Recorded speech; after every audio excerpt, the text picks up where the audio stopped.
If you thought Lewis Hamilton's P12 in Hungary was a failure, you've been fooled. That wasn't a collapse, it was a message, a controlled detonation. While the cameras fixated on Leclerc's pole, Hamilton whispered the most important sentence of the weekend. They probably need to change driver. I'm absolutely useless. And no, that's not self-pity, that's strategy, coded and deliberate. Behind the scenes, setup decisions split.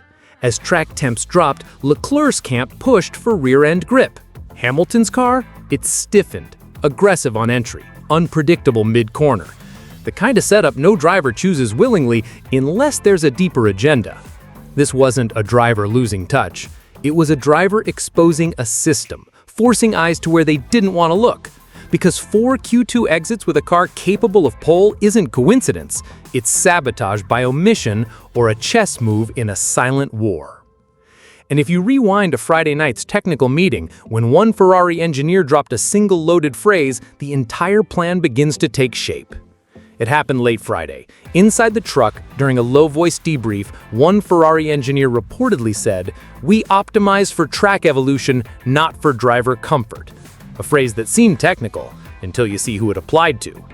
Leclerc's car was set to come alive as the sun dipped, rear grip reinforced, balance shifting toward stability. Hamilton's? Built for aggression in a window that never came. And the strange part?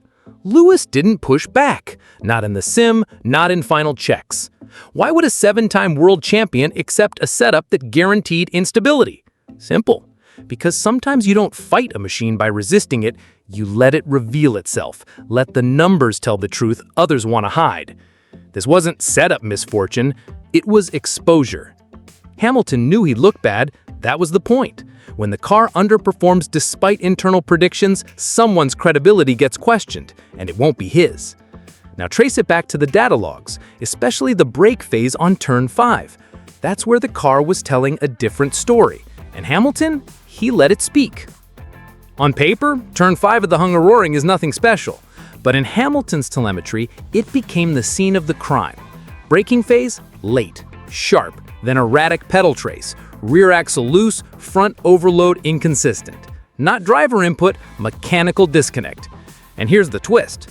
Leclerc's trace in the same corner? Clean, predictable, efficient. This wasn't about talent. It was about trust, or lack thereof. Because someone gave car number 44 a tool that couldn't bite into the apex, not at 50 degrees C track temp, not with that brake migration. Insiders say Hamilton noticed it in that P2, but chose silence. Why? Because calling it out too soon makes it look like excuse-making, but letting it show in qualifying, that changes the narrative, makes it impossible to ignore. Especially when, post-session, he didn't hide. It's just me every time, I'm absolutely useless. A line delivered with theatrical precision. But ask anyone close to him, that's not Lewis, that's Hamilton creating contrast between perception and reality. And in that gap, the real war begins, not between drivers, but between philosophies of control. Here's what the data doesn't show. The silence in Hamilton's tone after the final run. No outburst, no accusations, just resignation. The kind that comes when you know the trap was set before the lights went green. His engineer stuck to protocol. No changes after FP3, no last-minute wing tweaks or diff settings. But according to 2 sources inside the team, Hamilton had flagged rear instability in high-speed corners multiple times. The response? It's within tolerance. That phrase, within tolerance, is where accountability disappears. It's the gray area where plausible deniability lives, and Hamilton knows it better than anyone. So when he walked out of Q2, cameras chasing him, he didn't act like a man surprised, he acted like a man confirming what he already knew. The setup wasn't meant to optimize his pace. It was meant to defend a narrative, one where Leclerc shines, and Hamilton quietly absorbs the damage. But here's the twist. He allowed it. Because exposing the cracks is sometimes more powerful than fixing them, especially when your real battle isn't with lap time, but with who defines truth inside the garage. You could hear it in his voice. There'll be some tears, he said when asked about the summer break.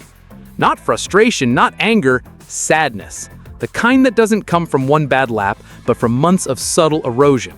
Because this season hasn't just been intense, it's been isolating. A new team, a new culture, and a car that responds better to silence than feedback. Integration, they called it, but Hamilton's expression after quali told a different story. He's been integrating into a machine that doesn't want to adapt to him. And when he said they probably need to change driver, the media took it as sarcasm. But behind that phrase is a layered truth. He's not questioning his own ability, he's daring them to justify their system without him. It's psychological warfare.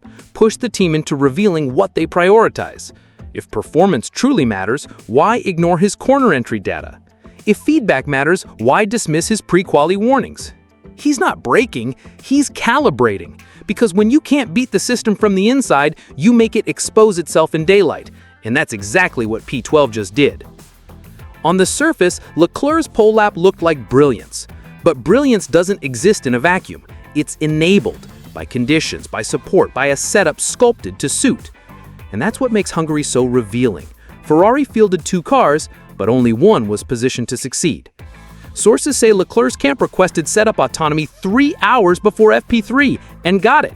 Hamilton's side, no such flexibility, not even after flagging instability. That's not setup divergence, that's hierarchy, written in ride height and damper stiffness. That paints a clear picture, 2 paths inside one team, one for maximizing short-term results, one for long-term data gathering. And guess who got which? That's not a racing strategy, that's internal calibration. Hamilton's experience being used to validate a concept while Leclerc's lap time becomes the headline, the perfect distraction. But when the torque trace from turn 11 surfaced and the exit delta was undeniable, the garage knew silence wouldn't hold much longer. Ferrari knows how to manage perception. Pole positions silence critics. Headlines about Leclerc's brilliance bury questions about Hamilton's pace. But internally, the tension is harder to mask. Some insiders believe Hungary wasn't just another quali. It was the rupture, a test of loyalty, a test of roles. Who leads this project? Who adapts to whom? And Hamilton? He sees the pattern. In Mercedes, he had earned the benefit of the doubt. At Ferrari, he's navigating a machine that still sees him as an outsider, a guest in someone else's structure. That's why his words cut so deep. It's just me every time. Not self-pity, strategy. If the car's on pole but one driver can't extract pace, what does that say about internal choices? It forces a crack in Ferrari's image. Are they building around performance or protecting a narrative? And in Hungary, Hamilton didn't just raise the question, he made them live with the answer.